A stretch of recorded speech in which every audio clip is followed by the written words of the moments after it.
Hello, I'm Purple Lotus, and I wanted to make a quick video to show with you how I pack my backpack. I've had several people ask about this, and so I figured it's time. Let's go ahead and do it.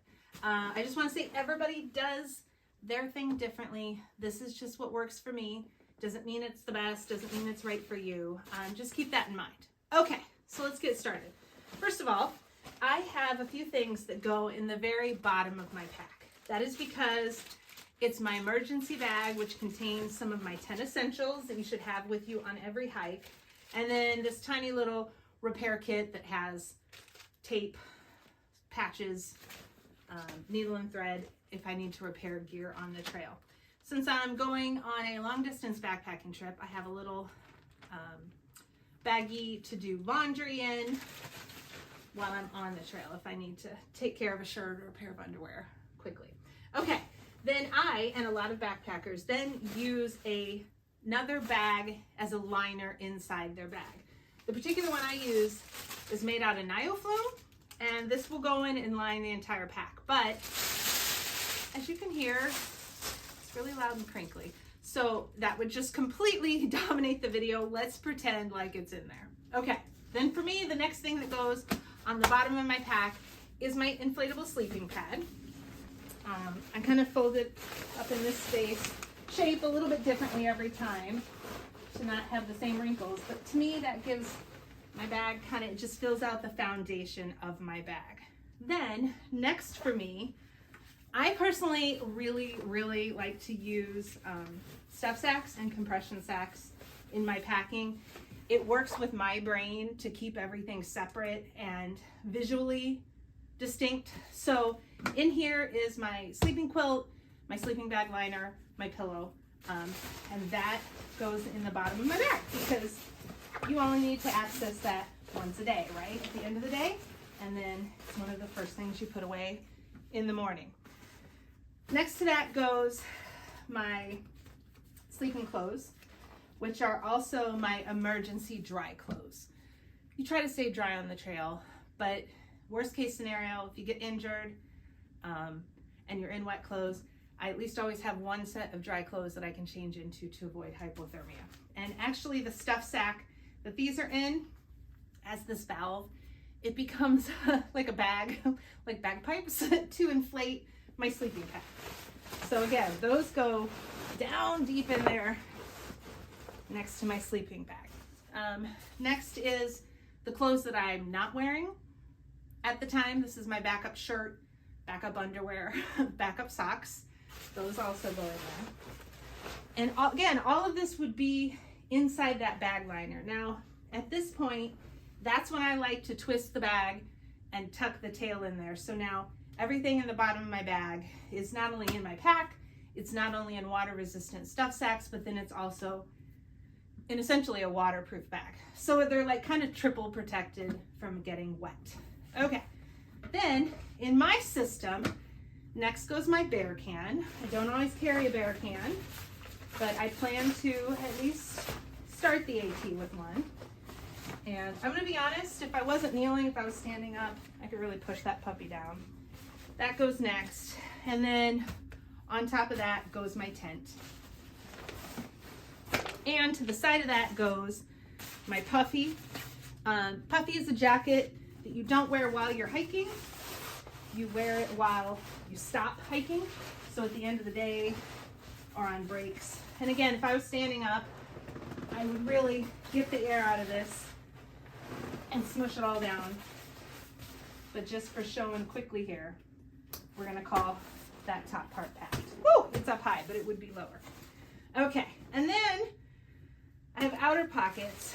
Here on this side, it's my sit pad, which is a multi-use item I use throughout the day and overnight. My tent footprint for my tent to protect it from the ground. On this side, I have my water filtration supplies and my female urination device. This is the water in, water out pocket, as I like to call it. And then of course you can see the two bags for my water bottles, which are empty now. I have these front two hip pockets. This pocket is my snack pocket. So you saw I put away my bear can in there for hiking during the day, I get out the food that I'm going to use during the day and shove it in there. So that is in there for easy access. This side has some utility stuff in it. It's where I generally keep maps or anything that I might need to use during the day. And then this outer pocket is also stuff that maybe you don't use all the time, but that if you do need to use it, you don't have to stop and undo your pack in that. So I have rain pants, which I admit I've never used rain pants before.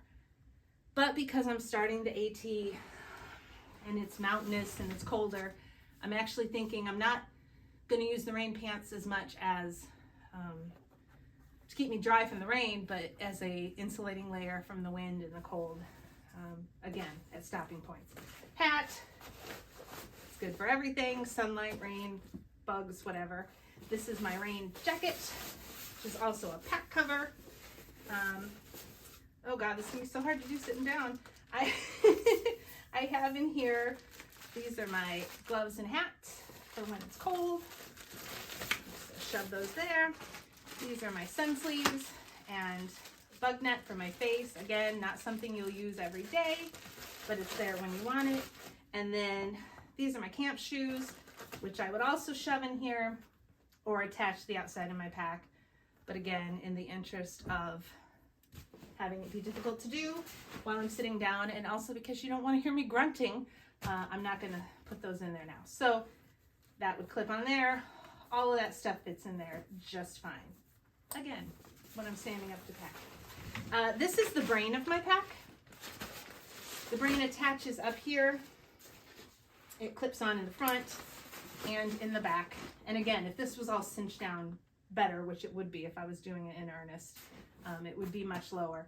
But what I use the brain for is, again, things that you would need during the day that you don't want to have to undo everything. Maybe you don't even need them as often as the stuff in these outside pockets. But for me, and again, I divide things up by ditty bags. It's my first aid bag, my hygiene bag, I have an electronics bag, and of course, my potty bag that you take with you when you need to use the restroom. And all of that is in here. And actually, in my particular one, this is a little bit extra rain resistant in this too. So this cinches on the top. There's the items of clothing that I'm wearing. There's my trekking poles that I'm carrying. And then the final bit is this. It's my fanny pack. And yeah, it's extra. But then again, I'm extra. So what I love about this is I keep in this my ID, the little bit of cash that hikers carry. Thankfully, everything's done on your phone these days. But hey, it's where I keep my phone. This is where I keep my headlamp, my knife, and my Garmin GPS device. So anytime I stop during the day to take this off, say to use the restroom, or when I get to camp at night and I take this off, or when you get to town and you take it off before you go in a restaurant, all of this is still with me, whether it be the stuff that is difficult to replace, like an ID, or you don't want to have to replace, like money, but also just safety. If I get lost or turned around during that potty break, guess what? I've got my phone and I've got my Garmin with me. If I run into, I don't know, a wild animal or a wild person, I've got my knife with me. So it's not the perfect survival kit to have with someone, but like I said, I just feel good that I keep this on me at all times. It goes to bed with me at night, whether I'm sleeping in a shelter or in my tent. This is always right next to me. So I've got everything I need there. It's a little sloppy, but we did it, folks. So that is how everything that I need to carry with me fits into a backpack.